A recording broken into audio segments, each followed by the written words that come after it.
یہودی شریعت کے مطابق تھا، بلکہ ان کی شریعت کے فیصلے کے مقابلے میں زیادہ رحم اور نرمی پر مبنی تھا۔ سیدنا سعد رضی اللہ عنہ کے اس فیصلے کے بعد بنو قریظہ کو مدینہ منورہ لایا گیا اور بنو نجار کی ایک عورت کے گھر میں قید کر دیا گیا۔ یہ حارث کی بیٹی تھی۔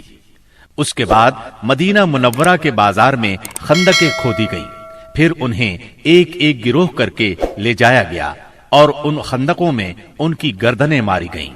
ان کی تعداد 400 کے قریب تھی۔ یہ بھی کہا جاتا ہے کہ 6 اور 700 کے درمیان تھی۔ انہی کے ساتھ بنو نذیر کا سردار حیی بن اخطب بھی مارا گیا۔ یہ یہود کے ان 20 سرداروں میں سے تھا جنہوں نے قریش اور غطفان کو غزوہ احزاب کے لیے تیار کیا تھا۔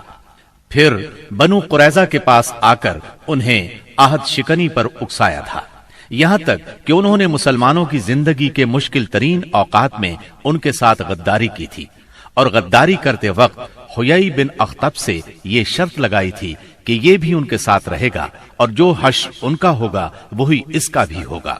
چنانچہ محاصرہ ختم ہونے اور ہتھیار ڈال دینے کے بعد یہ بھی ان کے ساتھ قتل کر دیا گیا۔ جب بنو قریظہ کا کام تمام ہو گیا تو بندہ صالح سیدنا سعد بن معاذ رضی اللہ عنہ کی دعا قبول ہو گئی۔ وہ مسجد نبوی کے ایک خیمے میں تھے تاکہ نبی صلی اللہ علیہ وسلم قریب ہی سے ان کی عیادت کر لیا کریں۔ ایک دن ان کے اوپر سے ایک بکری گزر گئی، اس سے ان کا زخم تازہ ہو گیا اور ہنسلی کی ہڈی کے پاس سے خون بہ نکلا۔ اس قدر خون جاری ہوا کہ ان کی موت واقع ہو گئی۔ ان کا جنازہ مسلمانوں کے ساتھ ساتھ فرشتوں نے بھی اٹھایا اور ان کی موت پر رحمان کا عرش لرز اٹھا۔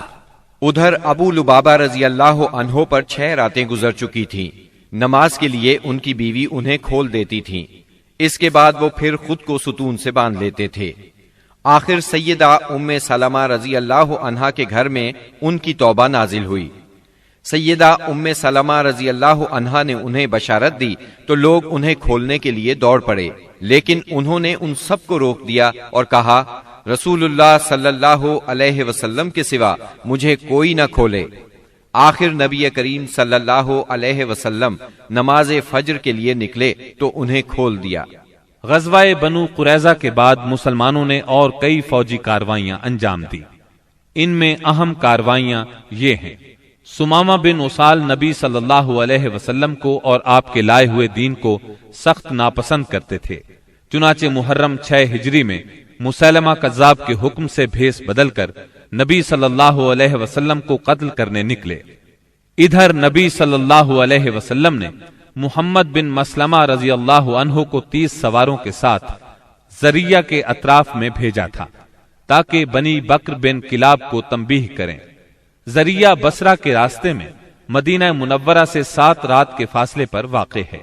ان سواروں نے واپس آتے ہوئے سمامہ بن اسال کو دیکھ لیا، انہیں ان پر شک گزرا، چنانچہ گرفتار کر کے مدینہ منورہ لے آئے اور مسجد کے ایک ستون سے باندھ دیا۔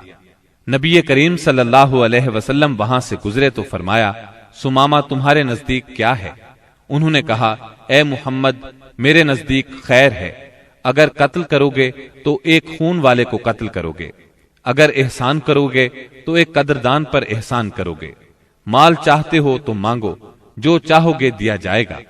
نبی صلی اللہ علیہ وسلم ان کی بات سن کر مسکرا دیے اور انہیں ان کے حال پر چھوڑ کر آگے بڑھ گئے۔ دوسرے دن نبی کریم صلی اللہ علیہ وسلم پھر اس طرف سے گزرے تو آپ نے فرمایا، سمامہ تمہارا کیا حال ہے؟ وہ بولے، میں ٹھیک ہوں۔ اگر قتل کرو گے تو ایک قصاص والے کو قتل کرو گے، اگر احسان کرو گے تو ایک قدردان پر احسان کرو گے، اگر مال چاہتے ہو تو مانگو، جو چاہو گے دیا جائے گا۔ آپ ان کی بات سن کر مسکرائے اور آگے بڑھ گئے۔ تیسرے دن پھر یہی گفتگو ہوئی۔ اس روز آپ نے فرمایا، سمامہ کو چھوڑ دو۔ صحابہ کرام رضی اللہ عنہم نے انہیں چھوڑ دیا۔ اس کے بعد انہوں نے غسل کیا اور مسلمان ہو گئے۔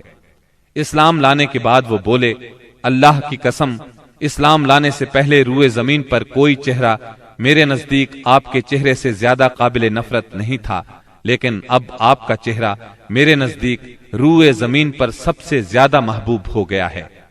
اور اللہ کی قسم روئے زمین پر کوئی دین میرے نزدیک آپ کے دین سے زیادہ ناپسندیدہ نہیں تھا، مگر اب آپ کا دین میرے نزدیک تمام ادیان سے زیادہ پسندیدہ ہو گیا ہے۔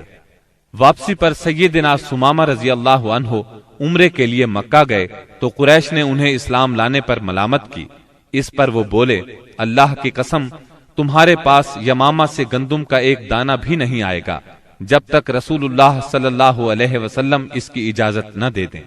چنانچہ واپسی پر انہوں نے اہل مکہ کے لیے گندم فروخت کرنے کی ممانعت کر دی، جس سے وہ مشکل میں پڑ گئے، یہاں تک کہ انہوں نے نبی صلی اللہ علیہ وسلم کو خط لکھا، اس میں اپنی قرابت کا واسطہ دیا اور درخواست کی کہ آپ ثمامہ کو لکھ دیں وہ گندم فروخت کرنے کی اجازت دے دیں۔ آپ نے ثمامہ رضی اللہ عنہ کو لکھ دیا۔ بنو لہیان وہی ہیں جنہوں نے رجی کے مقام پر دھوکے سے 8 صحابہ کرام رضی اللہ عنہم کو شہید کیا تھا اور 2 کو اہل مکہ کے ہاتھوں فروخت کر دیا تھا، جہاں وہ بے دردی سے شہید کر دیے گئے تھے۔ یہ لوگ حجاز کے بہت اندر عصفان کی حدود میں آباد تھے، اسی لیے نبی صلی اللہ علیہ وسلم نے ان سے انتقام لینے میں قدر تاخیر سے کام لیا۔ جب کفار کے مختلف گروہوں میں پھوٹ پڑ گئی اور آپ دشمنوں سے کسی قدر مطمئن ہو گئے تو آپ نے مدینہ منورہ کا انتظام ابن ام مکتوم رضی اللہ عنہ کو سونپ کر 200 صحابہ اور 20 گھوڑوں کے ساتھ ربیع الاول 6 ہجری میں بنو لہیان کا رخ کیا اور یلغار کرتے ہوئے بطن غران تک پہنچ گئے۔ یہ امج اور عصفان کے درمیان بطن غران نامی ایک وادی ہے اور اسی جگہ آپ کے صحابہ کرام رضی اللہ عنہم کو شہید کیا گیا تھا۔ آپ نے ان کے لیے دعائے رحمت کی، 2 روز تک یہیں قیام فرمایا۔ ادھر بنو لہیان کو آپ کی آمد کی خبر مل گئی، وہ پہاڑوں کی طرف بھاگ گئے، ان کا کوئی آدمی ہاتھ نہ آ سکا۔ پھر آپ نے عصفان کا قصد کیا اور وہاں سے 10 سواروں کا دستہ آگے بھیجا تاکہ قریش ان کی آمد کا حال سن کر مرعوب ہو جائیں۔ اس دستے نے قراء الغمیم تک کا چکر لگایا۔ اس کے بعد آپ کل 14 دن مدینہ منورہ سے باہر گزار کر واپس مدینے لوٹ آئے۔ جمادی الاولیٰ 6 ہجری میں رسول اللہ صلی اللہ علیہ وسلم نے سیدنا زید بن حارثہ رضی اللہ عنہ کو 170 سواروں کے ساتھ عیس کی جانب روانہ فرمایا۔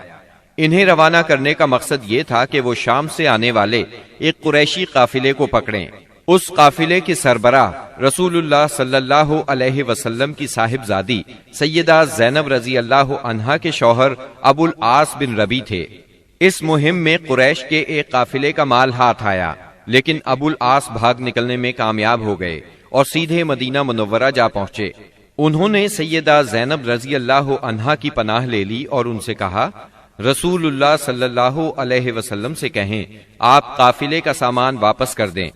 سیدہ زینب رضی اللہ عنہا نے سفارش کی تو نبی کریم صلی اللہ علیہ وسلم نے چھوٹی بڑی ہر چیز واپس کر دی۔ ابو العاص سارا مال لے کر مکے پہنچے، امانتیں ان کے مالکوں کے حوالے کیں، پھر مسلمان ہو کر مدینہ منورہ آ گئے۔ نبی کریم صلی اللہ علیہ وسلم نے پہلے ہی نکاح کے تحت سیدہ زینب رضی اللہ عنہا کو انہیں واپس کر دیا۔ یہ واپسی 3 سال سے کچھ زیادہ عرصہ بعد ہوئی تھی۔ رسول اللہ صلی اللہ علیہ وسلم نے اس دوران میں مزید کئی سرایا بھیجے جن کا دشمن کی سرکشی توڑنے، ان کے شر کی آگ بجھانے اور دور دراز علاقوں میں امن پھیلانے میں بڑا اثر تھا۔ پھر آپ کے پاس کچھ اس طرح کی خبریں آئیں کہ آپ غزوہ بنو المستلق کے لیے تشریف لے گئے۔ یہ غزوہ 5 ہجری یا 6 ہجری میں ہوا۔ بنو المستلق قبیلہ خزاعہ کی ایک شاخ تھی۔ قبیلہ خزاعہ کے لوگ عام طور پر رسول اللہ صلی اللہ علیہ وسلم کے خیر خواہ تھے، مگر یہ شاخ قریش کی طرفدار تھی۔ رسول اللہ صلی اللہ علیہ وسلم کو معلوم ہوا کہ یہ لوگ آپ سے لڑنے کے لیے جنگ کی تیاری کر رہے ہیں۔ آپ نے اس خبر کی تحقیق کے لیے بریدہ بن حسیب رضی اللہ عنہ کو بھیجا۔ ان سے معلوم ہوا کہ خبر درست ہے، لہٰذا آپ نے مدینہ منورہ کا انتظام سیدنا زید بن حارثہ رضی اللہ عنہ کو سونپا، اور یہ بھی کہا جاتا ہے کسی اور کو سونپا، اور بنو المستلق کی طرف یلغار کرتے ہوئے نکلے تاکہ بالکل اچانک ان پر ٹوٹ پڑے۔ آپ کے ساتھ 700 صحابہ کرام تھے، اور بنو المستلق اس وقت قدید کے اطراف میں ساحل کے قریب مریسی نامی ایک چشمے پر پڑاؤ ڈالے ہوئے تھے۔ آپ نے اس حال میں ان پر چھاپا مارا کہ وہ غافل تھے، بعض کو قتل کیا، عورتوں اور بچوں کو گرفتار کیا اور مال مویشی پر قبضہ کر لیا۔ اس وقت شعبان 5 ہجری کے آخری دن تھے، اور یہ بھی کہا جاتا ہے کہ 6 ہجری کے ابتدائی دن تھے۔ قیدیوں میں بنو المستلق کے رئیس حارث بن ابی زرار کی صاحبزادی جویریہ بھی تھیں۔ مدینہ منورہ آ کر ان کے اسلام لانے پر نبی صلی اللہ علیہ وسلم نے انہیں آزاد کر کے ان سے شادی کر لی۔ اس پر صحابہ کرام نے بنو المستلق کے 100 گھرانے آزاد کر دیے۔ یہ پہلے ہی مسلمان ہو چکے تھے۔ صحابہ کرام نے انہیں آزاد کرتے ہوئے کہا، یہ رسول اللہ صلی اللہ علیہ وسلم کے سسرال کے لوگ ہیں۔ اس طرح ام المومنین سیدہ جویریہ رضی اللہ عنہا اپنی قوم کے لیے نہایت عظیم اور برکت والی خاتون ثابت ہوئیں۔ اس غزوے سے واپسی پر جب مسلمانوں کے پاس پینے کے لیے اور وضو کے لیے پانی نہ بچا تو تیمم کا حکم نازل ہوا۔ اسی سال پردے کا حکم نازل ہوا۔ مسلمان عورتوں اور مردوں کو نگاہ نیچی رکھنے کا حکم دیا گیا۔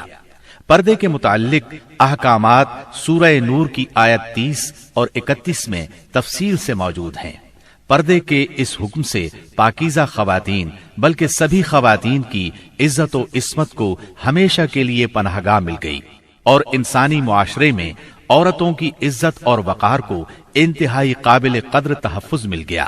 اس طرح عورتوں کے لیے احترام میں اس قدر اضافہ ہوا کہ جو کائنات کے کسی اور نظام نے عورتوں کو عطا نہیں کیا تھا۔